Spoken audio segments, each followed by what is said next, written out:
Well, should we put it in drive? Let's go. All right. Well, hey, welcome back to another episode of Road Noise.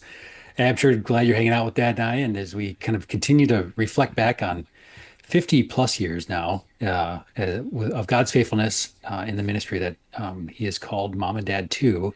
And if you're just now joining us, you've got, I don't know, 150 episodes to listen to, something like that. You It's got some catching up to do. Yeah, you've got some plenty of catching up to do. But if you're a longtime listener and are enjoying this podcast, I would just love it if you would hit the like button, share it with a friend. It's the best way for this conversation to kind of find new ears. So we appreciate that in advance. But as we kind of like getting ready to jump in tonight, Dad, I'm looking forward to see where you're going to take us. Well, as we kind of talked before we officially started, we're going down the road. Maybe we've been here before. So if you're a longtime listener and you've heard this story, please let us know because we couldn't find any indication that we'd recorded it. But nevertheless, I think it's worth recording, whether we've done it in the past or whether this is the first time. But it goes back several years. We're doing vacation Bible schools. We had the bus and a whole team with us, and so typical summer on the road. And I just finished up this particular vacation Bible school. Things had gone great. Relatively small church, kind of out in the country, but attendance was good, and we had new kids that came every single day. And so we started off good, and it continued to grow throughout the week with new kids being added.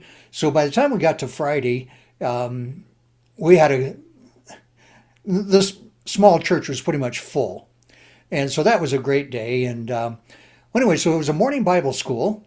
And so all the kids are gone, and the workers have taken off, and our team is kind of left there. We got to get the puppet stage tore down and everything hauled back out to the bus, and then we're headed out of there too.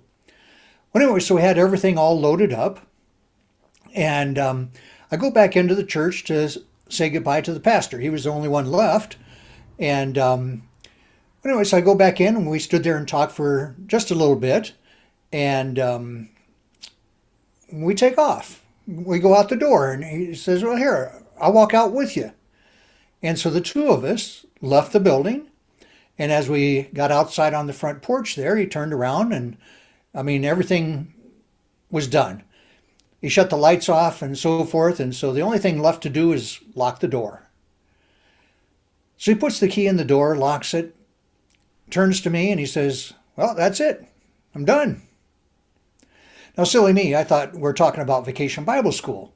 Yeah, we just completed and it's done. All right, we can rest now.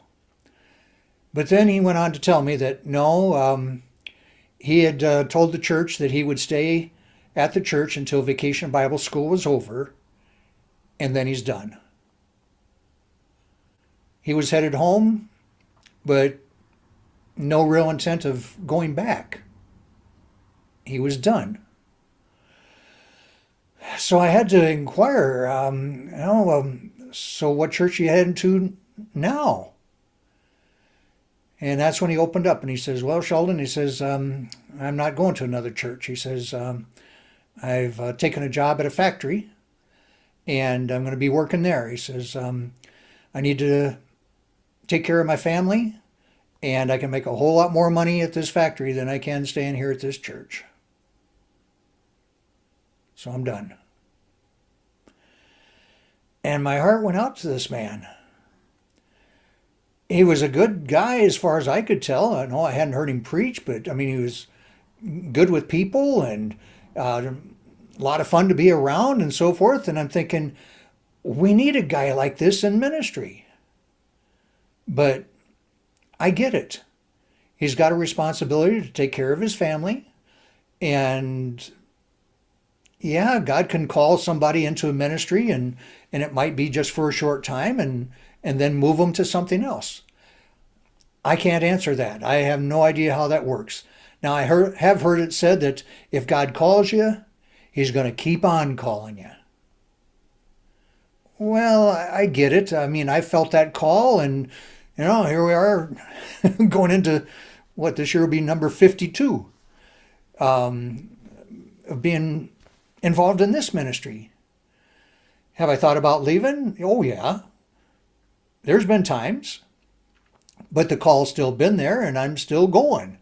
And I shared with somebody yesterday that I plan on keeping on going. Yeah, things may change, but I'm still going to be involved in ministry. Well, anyway, so this guy was leaving for a factory job so that he could take care of his family.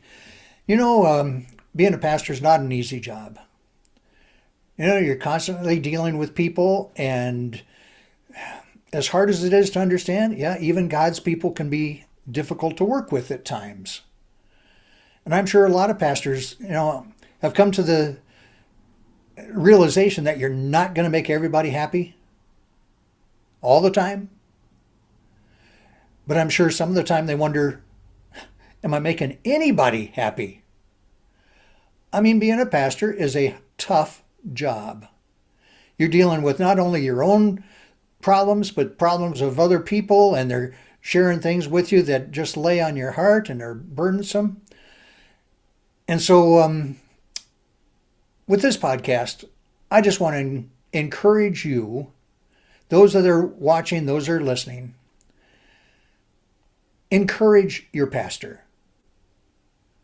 Give him that pat on the back, that attaboy. No, that's not what he's in the ministry for. That's not what he's looking for. But believe me, he needs it. He needs to know that he's doing a good job and that you appreciate him and you want him to stick around. Oh, and along that line, you might want to give him another chicken. Well, that's how they used to pay pastors, right? He preaches on Sunday and you give him a chicken. Well, I don't know what it takes, but, the book that I read, Matthew 10, verse 10, says that you are helping people, so people should give you what you need to live. A workman's worthy of his hire. If you've got a pastor, I hope that you're looking at how much is he making? Is he making enough to actually live on? Is he struggling? Maybe he's struggling, but he's not letting on. Maybe he's thinking he can't stick around here as much as he would love to, and he needs to find a factory job. It's worth analyzing. At least once a year, take a look at it and say, hey, what can we do? How can we bless this man that is blessing us? Try to keep him around. Don't send him off to another factory. Well, that's what I had to share on this podcast. So encourage your pastor.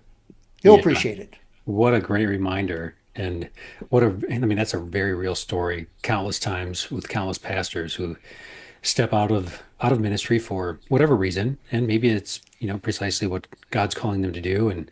But how many times is it out of just necessity to take care of their first priority, their family?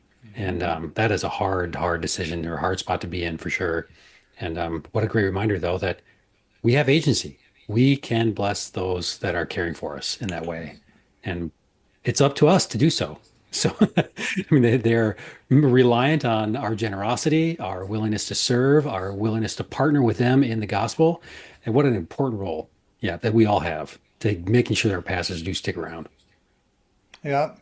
But factory jobs may not be the ideal situation either. I mean, I heard about a guy that had a job at a watch factory and he couldn't stand it and he ended up leaving the factory because the guy he sat across from kept making faces.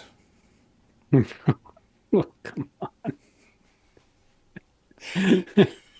it's a factory job. Yeah.